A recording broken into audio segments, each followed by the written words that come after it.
हम कौन हैं? हमारा अस्तित्व क्या है? हम क्या हैं और क्या बन सकते हैं? ये बड़ा विचित्र प्रश्न है, परंतु उतना ही महत्वपूर्ण भी। मनुष्य सदा अपने वर्तमान प्रारब्ध के लिए अपने अतीत को उत्तरदायी ठहराता है, अपने जन्म को, अपने परिवार को उत्तरदायी ठहराता है। परंतु तनिक सोचिए, एक कमल जो कीचड़ में खिलता है, वही कमल भगवान की मूरत पर शोभित होता है। एक कोयला जिसे कोई भी शीघ्र नहीं छूना चाहता, परंतु वही कोयला धरा का ताप और दबाव सहकर हीरे में परिवर्तित हो जाता है, और वही हीरा मस्तक पर सुशोभित होता है। तो इन उदाहरणों का निष्कर्ष क्या है? इन उदाहरणों का यह निष्कर्ष है कि उससे कोई अंतर नहीं पड़ता कि आपने जन्म कहां लिया। आपके कर्म आपका स्तर निर्धारित करते हैं। हमने कहां जन्म लिया ये हमारे नियंत्रण में नहीं था, परंतु हम कब और कहां अपने जीवन की अंतिम श्वास लेंगे, ये अवश्य हमारे नियंत्रण में होता है। तो कर्म कीजिए, अपने जन्म की उलाहना मत दीजिए। एक मनुष्य सदैव शांति और अपनी स्वतंत्रता चाहता है, परंतु जैसे उसे यह अधिकार मिलता है, वो दूसरों का प्रभुत्व छीन लेना चाहता है। वो उनका अधिकार, उनकी स्वतंत्रता को छीन लेना चाहता है। वो ऐसा अपने आनंद, अपने लाभ के लिए करता है।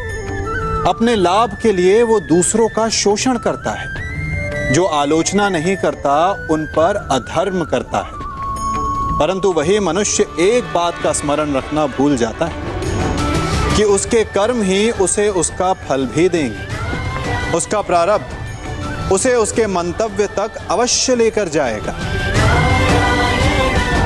वर्षा का जल चाहे सागर में मिले या माटी में, परंतु समय के सूर्य की किरण उसी जल को वष्प में परिवर्तित भी कर देती है। इसीलिए किसी भी मनुष्य की विनम्रता का इतना अधिक लाभ ना उठाएं कि वो उग्र हो उठे।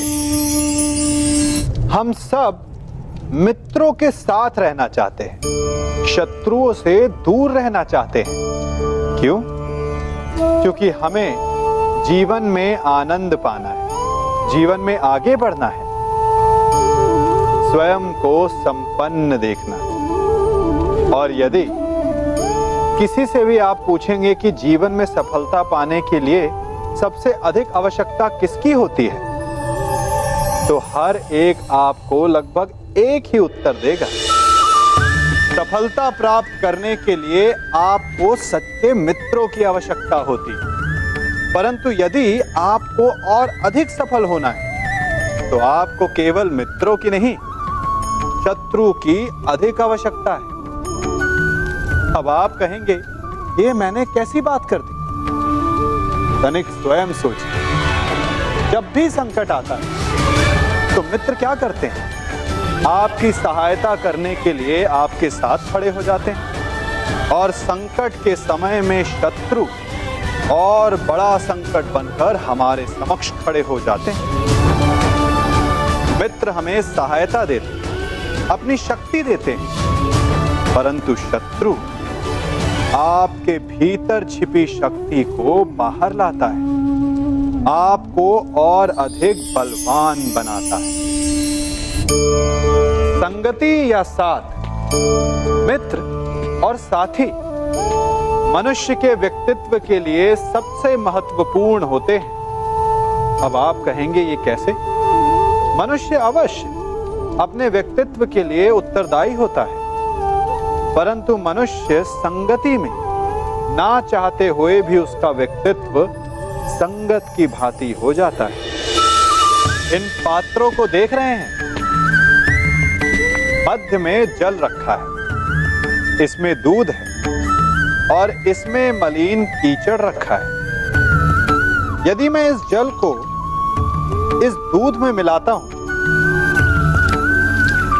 तो ये जल दूध बन जाता है। और यदि इसी जल को इस मलिन कीचड़ में मिलाता तो क्या हुआ? ये जल कीचड़ बन गया। ऐसी कोई युक्ति नहीं कि जल बिना घुले मिले दूध या कीचड़ में अपना अस्तित्व बनाए रखे या उनसे अलग रहे। और ठीक ऐसा ही मनुष्य के जीवन में भी होता है। यदि एक गुणहीन व्यक्ति गुणवानों की संगत में बैठे तो उसे भी गुणवान समझा जाता है, सम्मान का पात्र समझा जाता है। और यदि एक गुणवान व्यक्ति गुणहीनों की संगत में बैठे तो उसे भी तिरस्कार मिलता है। इसलिए अपने जीवन में सदैव संगति सोच समझकर सावधानी से चुनिएगा। कभी खेत में किसी किसान को खेती करते देखा है? वो उसे सींचता है, उसे जोतता है, पशु पक्षियों से खेत की फसल की रक्षा करता है। परंतु एक बात का वो सबसे विशेष ध्यान रखता है कि कहीं खेत में खरपतवार ना उग जाए, क्योंकि एक खरपतवार खेत की सारी फसल को नष्ट कर सकती है। ठीक उसी प्रकार यदि वंश की कोई संतान खोटी निकल जाती है तो वो समूचे वंश का सर्वनाश कर देती है। इसीलिए संतान के लालन पालन में विशेष ध्यान देना आवश्यक होता है, क्योंकि संतान वो फसल होती है जो वंश के आने वाले समय को महान बना सकती है या फिर वंश का पतन भी कर सकती है। मनुष्य भी बड़ा विचित्र प्राणी है। अपनों से नीचे के स्तर के लोगों को वो हे दृष्टि से देखता है, उनका उपहास उड़ाता है, उनसे बार बार कहता है कि तुम्हारा कुछ नहीं हो सकता, तुम भविष्य में कुछ नहीं कर पाओगे।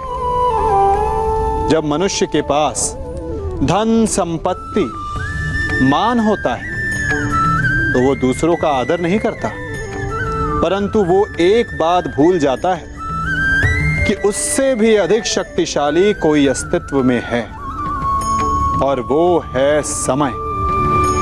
काल काल अपना चक्र कब बदलेगा ये कोई नहीं जानता। समय अपनी करवट कब लेगा ये कोई नहीं जानता। कोयला भी समय के साथ साथ हीरे में परिवर्तित हो जाता है। इसलिए जीवन में कभी भी किसी का भी उपहास नहीं उड़ाना चाहिए। देख रहे हैं इसे? ये रेत है। कहा जाता है कि इसे आप मुट्ठी में बंद करके नहीं रख सकते। क्यों? क्या इसका स्वभाव ही ऐसा है, या हमारे हाथों में इतनी सक्षम शक्ति नहीं कि इसे मुट्ठी में बंद करके रख सके, या फिर इसका स्वरूप ही ऐसा है कि ये फिसल ही जाएगी। कदाचित इसीलिए कहा जाता है कि आप रेत को मुट्ठी में बंद करके नहीं रख सकते। परंतु मैं आपसे कहता हूं कि आप रेत को मुट्ठी में बंद करके रख सकते हैं। कैसे? इसका उत्तर है, यदि आपके हाथों में पसीना हो तो आप रेत को अपनी मुट्ठी में जकड़ सकते हो। और पसीना कैसे आता है? परिश्रम से, प्रयास से। तो यदि आप परिश्रम से निकले पसीने से आप रेत को मुट्ठी में बंद कर सकते हो, तो ऐसा क्या है जो आप जीवन में परिश्रम से पा नहीं सकते? मान, सम्मान, धन, संपत्ति, बल, ये सब परिश्रम की उत्पाद है। मैं क्या कर रहा हूं? मैं इस पौधे को सींच रहा हूं। आप भी ये कार्य प्रतिदिन करते हो। जब इस पौधे को जल देंगे तभी ये फलवित होगा, इसमें से फूल निकलेंगे, इसकी सुंदरता बढ़ेगी। परंतु प्रतिदिन ये कार्य करने के पश्चात भी हम इससे एक महत्वपूर्ण सीख लेना भूल जाते हैं। हम कभी पौधों के पत्तों पर, उनकी डालियों पर उनके फूलों और फलों पर जलधारा नहीं डालते, उन्हें धोते नहीं, परंतु फिर भी वो पनपते हैं। यदि जल जड़ में जाए, वही सफलता का मूल है।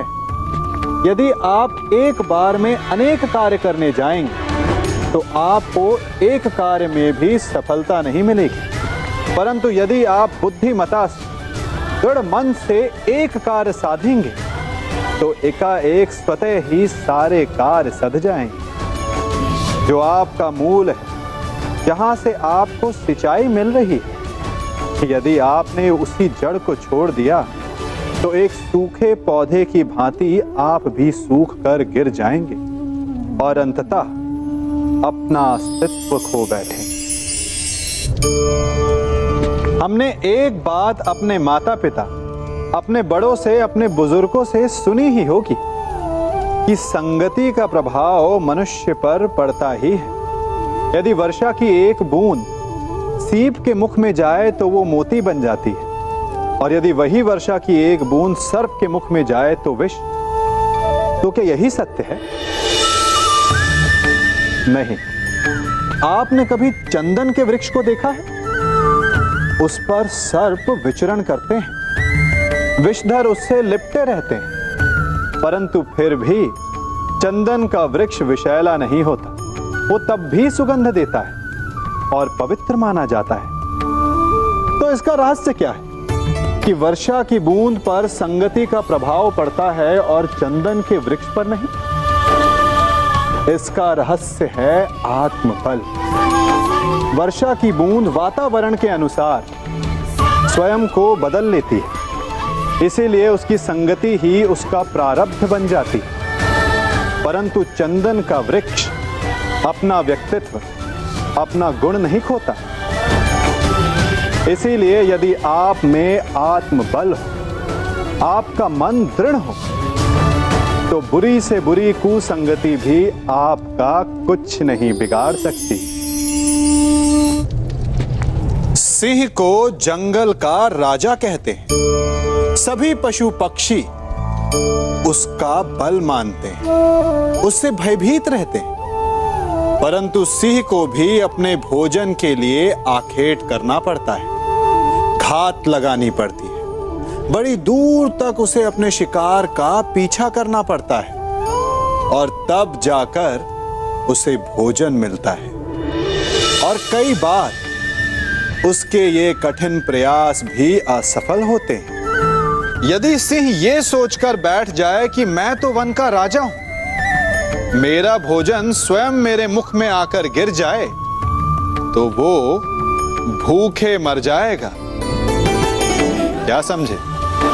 राजा हो या रंग, उद्यम सभी को करना पड़ता है, क्योंकि मेहनत, परिश्रम यही तो सफलता की कुंजी है। यदि जल पाना है तो कुआं खोदने में पसीना बहाना ही होगा। यदि सफलता पानी तो रात दिन परिश्रम करना होगा। बिना परिश्रम के तो देवों को भी अमृत नहीं मिलता। इसलिए परिश्रम कीजिए, आज नहीं तो कल सफलता अवश्य मिलेगी।